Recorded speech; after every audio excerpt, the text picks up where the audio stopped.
ಓಂ ಸದ್ಗುರುನಾಥ ಶರಣಂ ಜಯ ಜಯ. ಓಂ ಸಚ್ಚಿದಾನಂದ ಶರಣಂ ಜಯ ಜಯ. ಎಲ್ಲರಿಗೂ ನನ್ನ ನಮಸ್ಕಾರಗಳು. ಜ್ಞಾನೇಶ್ವರಿ ಗೀತಾಮೃತ.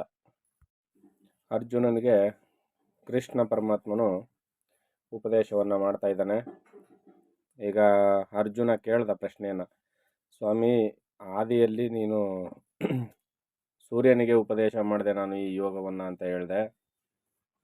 ಆದರೆ ನನಗೂ ನಿನಗೂ ಸ್ವಲ್ಪ ವಯಸ್ಸಷ್ಟೇ ಅಂತರ ಇರೋದು. ನೀನು ನನ್ನ ಸಮಕಾಲೀನ.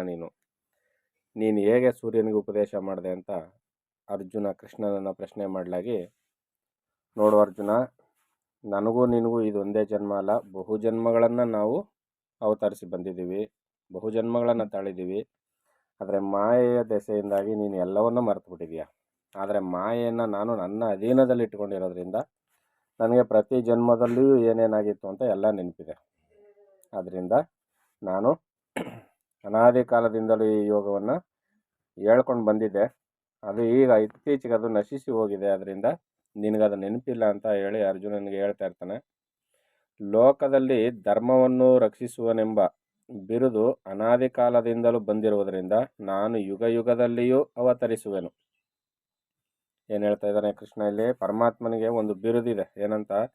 ಲೋಕದಲ್ಲಿ ಧರ್ಮವನ್ನು ರಕ್ಷಿಸುವನೆಂಬ ಬಿರುದು ಅನಾದಿ ಕಾಲದಿಂದಲೂ ಬಂದಿರುವುದರಿಂದ. ಯಾವಾಗ ಅಧರ್ಮ ಜಾಸ್ತಿ ಆಗುತ್ತೋ, ಜೀವರಾಶಿಗಳಲ್ಲಿ ಯಾವಾಗ ಅಧರ್ಮ ತಲೆದೋರುತ್ತದೋ, ಆಗ ಅವರಿಗೆ ಧರ್ಮವನ್ನು ಉಪದೇಶ ಮಾಡಿ ಧರ್ಮದ ಮಾರ್ಗದಲ್ಲಿ ನಡೆಯುವುದಕ್ಕೆ ಅನುಕೂಲವಾಗುವಂತೆ ಏನೇನು ಕ್ರಮ ತಗೋಬೇಕೋ ಆ ಕ್ರಮವನ್ನೆಲ್ಲ ತಗೊಳ್ಳಿಕ್ಕಾಗಿ ಪರಮಾತ್ಮ ಒಂದು ದೊಡ್ಡ ಮಟ್ಟದಲ್ಲಿ, ಅಂದರೆ ಒಂದು ನಾಯಕತ್ವವನ್ನು ವಹಿಸಿ ಆ ಕಾರ್ಯವನ್ನು ಮಾಡ್ತಾನೆ. ಸಾಧು ರೂಪದಲ್ಲಾಗ್ಬೋದು ಅಥವಾ ಅರಸು ಆಳ್ವಿಕೆಯ ರೂಪದಲ್ಲಾದರೂ ಆಗ್ಬೋದು. ಈ ರೀತಿಯಲ್ಲಿ ಲೋಕದ ಧರ್ಮವನ್ನು ರಕ್ಷಿಸಲಿಕ್ಕೆ ಕಾಲಕಾಲದಲ್ಲಿ ಅವತಾರ ಮಾಡ್ತೀನಿ ನಾನು, ಯುಗ ಯುಗದಲ್ಲಿಯೂ ಅಂತ ಹೇಳ್ತಾನೆ. ಧರ್ಮವು ನಷ್ಟವಾಗಿ ಅಧರ್ಮವು ವೃದ್ಧಿಯಾಗುವ ಸಮಯದಲ್ಲಿ ನಾನು ಸಾಕಾರ ರೂಪದಿಂದ ಶರೀರವನ್ನು ಧರಿಸುವೆನು. ಯಾವಾಗ ಅಧರ್ಮವೇ ಜಾಸ್ತಿಯಾಗಿ ಧರ್ಮ ನಶಿಸಿ ಹೋಗ್ತಾ ಇರ್ತದೋ, ನಿರಾಕಾರನಾದ ಪರಮಾತ್ಮ ಸಾಕಾರ ರೂಪನ್ನು ಧರಿಸಿ ಯಾವುದೋ ಒಂದು ಹೆಸರಿನಲ್ಲಿ ಅವತರಿಸಿ ಬರ್ತಾನೆ. ನಾವು ನೋಡಿದ್ದೀವಿ, ಅನೇಕ ಮಹಾತ್ಮರುಗಳ ಹೆಸರಿನಲ್ಲಿ ಪರಮಾತ್ಮ ಬಂದು ಹೋಗಿದ್ದಾನೆ.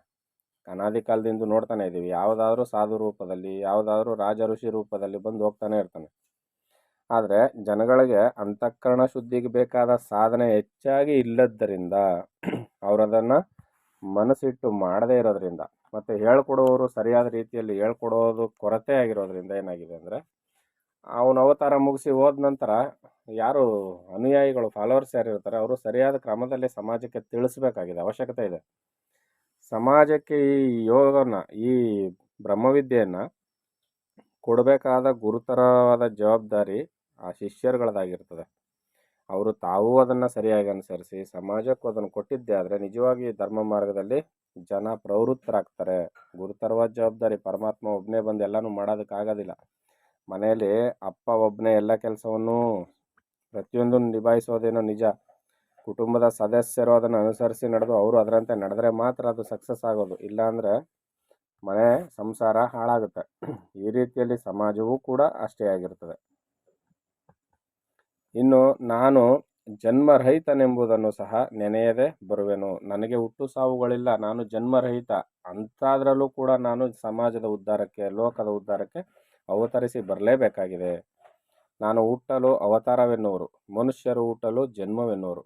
ನಾನು ಹುಟ್ಟಿದ್ರೆ ಅವತಾರ ಅಂತ ಕರೀತಾರೆ. ಯಾಕಂದರೆ ನಾನು ಹುಟ್ಟು ಸಾವುಗಳನ್ನು ಮಾಯೆಗೆ ಒಳಗಾಗಿ ಮರ್ತು ಬಿಡೋದಿಲ್ಲ ಮನುಷ್ಯರ ಥರ. ನಾನು ಎಲ್ಲವನ್ನು ನೆನ್ಪಿಟ್ಕೊಂಡಿರ್ತೀನಿ. ಯಾಕಂದರೆ ಅವರು ಜೀವಾತ್ಮ ಭಾವದಿಂದ ಇರ್ತಾರೆ, ಎಲ್ಲ ಮರ್ತು ಬಿಟ್ಟಿರ್ತಾರೆ. ನಾನು ಪರಮಾತ್ಮ ಭಾವದಿಂದಲೇ ಇರ್ತೀನಿ. ಅದರಿಂದ ನನಗೆಲ್ಲ ಗೊತ್ತಿರ್ತದೆ. ಗೊತ್ತಿರೋದ್ರ ಜೊತೆಗೆ ಆ ಅದ್ಭುತ ಶಕ್ತಿಗಳೆಲ್ಲ ಜೊತೆಯಲ್ಲೇ ಇರ್ತವೆ. ನನಗೂ ನಿನಗೂ ಹೀಗೆ ಹಲವು ಜನ್ಮಗಳಾಗಿವೆ ಅರ್ಜುನ ಅಂತ ಹೇಳ್ತಾನೆ. ಇದು ಪ್ರಸಿದ್ಧವಾದ ಶ್ಲೋಕಗಳು, ಜನರೆಲ್ಲರಿಗೂ ಬಾಯಿಪಾಠವಾದಂಥ ಈ ಶ್ಲೋಕಗಳಿವು. ಅದರ ಅರ್ಥ ಇದು: ಯದಾ ಯದಾ ಹಿ ಧರ್ಮಸ್ಯ ಗ್ಲಾನಿರ್ಭವತಿ ಭಾರತ ಅಭ್ಯುತ್ಥಾನಂ ಅಧರ್ಮಸ್ಯ ತದಾತ್ಮ್ಯಾನಂ ಸೃಜಾಮ್ಯಹಂ. ಈ ಶ್ಲೋಕದ ಅರ್ಥ ಈಗ ನಾನು ಹೇಳಿದಂಥದ್ದು. ಮತ್ತು ಇನ್ನೊಂದು ಪ್ರಸಿದ್ಧ ಶ್ಲೋಕ ಎಲ್ಲರ ಬಾಯಲ್ಲಿ ಇರ್ತಕ್ಕಂಥದ್ದು: ಪರಿತ್ರಾಣಾಯ ಸಾಧೂನಾಂ ವಿನಾಶಾಯ ಚ ದುಷ್ಕೃತಾಂ ಧರ್ಮ ಸಂಸ್ಥಾಪನಾರ್ಥಾಯ ಸಂಭವಾಮಿ ಯುಗೇ ಯುಗೇ. ಅನ್ನುವ ಶ್ಲೋಕ. ಅದರ ಅರ್ಥವನ್ನು ಕೂಡ ಈಗ ಮುಂದುವರಿಸಿ ಹೇಳ್ತಾನೆ ಕೃಷ್ಣ. ನಾನು ಭಕ್ತವೃಂದವನ್ನು ರಕ್ಷಿಸುವ ನಿಮಿತ್ತ ಧರ್ಮನಿಷ್ಠೆಯ ಪಕ್ಷವನ್ನು ವಹಿಸಿ ಸಾಕಾರ ರೂಪದಿಂದ ಅವತರಿಸುವೆನು. ಈಗ ನಾನು ನನ್ನ ಕಾರ್ಯವನ್ನು ಚೆನ್ನಾಗಿ ಮಾಡಬೇಕಾಗಿದೆ. ಅದರಿಂದ ನಾನೇನು ಮಾಡ್ತೀನಿ, ಧರ್ಮನಿಷ್ಠೆಯಿಂದ ಯಾರು ನಡ್ಕೊಳ್ತಿರ್ತಾರೋ ಆ ಗುಂಪಿನಲ್ಲಿ ನಾನು ಅವತರಿಸಿ ಬರ್ತೀನಿ. ಆ ಪಕ್ಷವನ್ನು ವಹಿಸ್ಕೊಳ್ತೀನಿ. ಆ ಗುಂಪನ್ನು ವಹಿಸ್ಕೊಂಡು ನಾನೇನು ಮಾಡ್ತೀನಿ, ಅವರನ್ನೆಲ್ಲ ಬಳಸ್ಕೊಂಡು ಧರ್ಮ ರಕ್ಷಣಾ ಕಾರ್ಯವನ್ನು ಮಾಡ್ತೀನಿ. ನಾನು ಒಬ್ಬನೇ ಮಾಡೋದಕ್ಕಾಗೋದಿಲ್ಲ. ಅದರಿಂದ ಎಲ್ಲರನ್ನೂ ಗುಂಪುಗೂಡಿಸ್ಕೊಳ್ತೀನಿ. ಧರ್ಮದಿಂದ ಯಾರ್ಯಾರು ನಡೀತಾ ಇರ್ತಾರಲ್ಲ ಅವರೆಲ್ಲರನ್ನೂ ಒಟ್ಟುಗೂಡಿಸಿ ಅವರುಗಳ ಸಹಕಾರವನ್ನು ತೆಗೆದುಕೊಂಡು ಅವ್ರ ಕೈಲಿ ಈ ಕೆಲಸವನ್ನು ಮಾಡಿಸಿ ಧರ್ಮ ರಕ್ಷಣೆಯನ್ನು ಮಾಡ್ತೀನಿ. ನಾನು ಅಜ್ಞಾನ ಅಂಧಕಾರವನ್ನು ನಿವಾರಿಸಿ ಅಧರ್ಮವನ್ನು ನಾಶಪಡಿಸಿ ದೋಷವನ್ನು ತೆಗೆದುಹಾಕಿ ಸಾಧು ಪುರುಷರಿಗೆ ಸಂತೋಷವನ್ನು ಉಂಟು ಮಾಡುತ್ತಾ ಕೀರ್ತಿ ಧ್ವಜವನ್ನು ಹಾರಿಸುವೆನು. ಕೀರ್ತಿ ಧ್ವಜವನ್ನು ಹಾರಿಸುವೆನು ಅಂದರೆ ಯಾವುದೋ ಒಂದು ಬಣ್ಣದ ಬಾವುಟ ಹಾರಿಸ್ತೀನಿ ಅಂತಲ್ಲ. ಇಲ್ಲಿ ಧರ್ಮದ ಮಹತ್ಯೇನು ಅನ್ನೋದನ್ನು ತಿಳಿಸ್ಕೊಡ್ತೀನಿ, ಸತ್ಯದ ಮಹತ್ಯೇನು ಅಂತ ತಿಳಿಸ್ಕೊಡ್ತೀನಿ ಅಂತ ಪರಮಾತ್ಮ ಹೇಳ್ತಾ ಇದ್ದಾನೆ. ಇನ್ನು ಜನರಿಗೆ ಸಂತೋಷವನ್ನು ಉಂಟು ಮಾಡ್ತಾ ಕೀರ್ತಿ ಧ್ವಜವನ್ನು ಹಾರಿಸುವೆನು. ಅಸುರ ಕುಲವನ್ನು ನಾಶಗೊಳಿಸಿ ಸಾಧುಗಳ ಕೀರ್ತಿಯನ್ನು ವೃದ್ಧಿಗೊಳಿಸುತ್ತಾ ಧರ್ಮ ಮತ್ತು ನೀತಿಯನ್ನು ಏಕತ್ವ ಮಾಡಿ ಅವರ ಮೇಲೆ ಪುಣ್ಯಾಕ್ಷತೆಯನ್ನು ಎರಚುತ್ತಾ ಅವರಿಬ್ಬರಿಗೂ ಆಶೀರ್ವದಿಸುವೆನು. ಏನು ಹೇಳ್ತಾ ಇದ್ದಾನೆ ಇಲ್ಲಿ, ಧರ್ಮ ಮತ್ತು ನೀತಿಯನ್ನು ಅವರಲ್ಲಿ ನೆಲೆಗೊಳ್ಳುವಂತೆ ಮಾಡ್ತೀನಿ ಅಂತ ಇಲ್ಲಿ ಪರಮಾತ್ಮ ಹೇಳ್ತಾ ಇದ್ದಾನೆ. ಮತ್ತು ಅವಿವೇಕವೆಂಬ ಕತ್ತಲೆಯನ್ನು ನಿವಾರಿಸಲು ವಿವೇಕವೆಂಬ ದೀಪವನ್ನು ಹಚ್ಚಿ ಪ್ರಜ್ವಲಿಸುವಂತೆ ಮಾಡುವೆನು. ಜನರಲ್ಲಿ ಸಾಮಾನ್ಯವಾಗಿ ಅವಿವೇಕ ಇರ್ತದೆ, ಅಂದರೆ ಸತ್ಯಾಸತ್ಯತೆಗಳನ್ನು ವಿಂಗಡಣೆ ಮಾಡುವ ಶಕ್ತಿ ಇರೋದಿಲ್ಲ. ಅವರಿಗೆ ಹೆಚ್ಚು ಹೆಚ್ಚು ವಿಚಾರಗಳನ್ನು ಮನವರಿಕೆ ಮಾಡಿಸಿ ಅವರಲ್ಲಿ ವಿವೇಕ ಜಾಗೃತವಾಗುವಂತೆ ವಿವೇಕ ದೀಪವನ್ನು ಹಚ್ಚಿ ಆ ವಿವೇಕ ಪ್ರಜ್ವಲಿಸುವಂತೆ ಮಾಡ್ತೀನಿ. ಇದು ಪ್ರತಿಯೊಬ್ಬರ ತಿಳಿದವರ ಕರ್ತವ್ಯ, ಆದ್ಯ ಕರ್ತವ್ಯ. ತಿಳ್ಕೊಂಡಾಗ ಏನಾಗುತ್ತೆ, ಆ ಕ್ಷಣವೇ ಯೋಗಿಗಳು ಆತ್ಮಾನಂದದಲ್ಲಿ ತನ್ಮಯವಾಗುವುದರಿಂದ ಆ ಸಮಯವು ದೀಪಾವಳಿಯಂತಾಗುವುದು.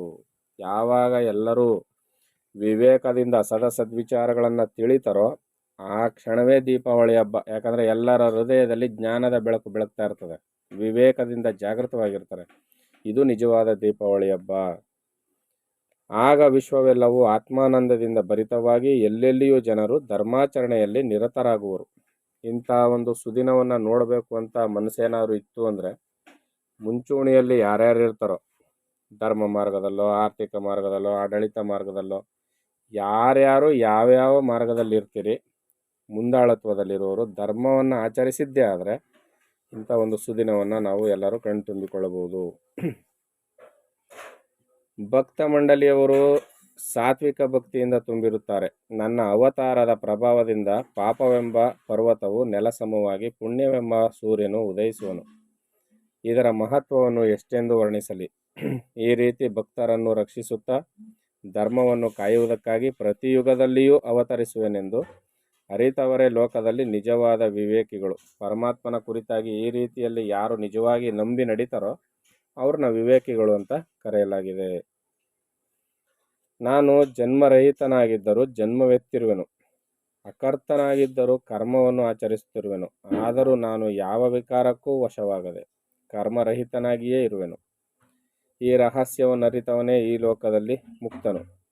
ಇಂತಹ ಜ್ಞಾನವನ್ನು ಪಡೆದವನು ಪ್ರಪಂಚದಲ್ಲಿ ಇರುತ್ತಿದ್ದರೂ ಕರ್ಮ ಸಂಬಂಧವಿಲ್ಲದೆ ಜೀವನ್ಮುಕ್ತನಾಗಿರುವನು.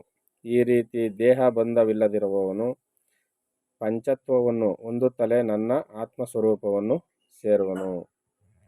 ಪರಮಾತ್ಮ ಈ ರೀತಿಯಲ್ಲಿ ತಿಳುವಳಿಕೆಯನ್ನು ಕೊಡ್ತಾ ಇದ್ದಾನೆ. ಇನ್ನು ಮುಂದೆ ಏನು ಹೇಳ್ತಾನೆ ಅಂತ ಮುಂದಿನ ಆಡಿಯೋದಲ್ಲಿ ನೋಡೋಣ. ಎಲ್ಲರಿಗೂ ಒಳ್ಳೆಯದಾಗಲಿ. ಓಂ ಸದ್ಗುರುನಾಥ ಶರಣಂ ಜಯ ಜಯ. ಓಂ ಸಚ್ಚಿದಾನಂದ ಶರಣಂ ಜಯ ಜಯ. ಹರಿ ಓಂ ತತ್ಸತ್. ಹರಿ ಓಂ ತತ್ಸತ್. ಹರಿ ಓಂ ತತ್ಸತ್.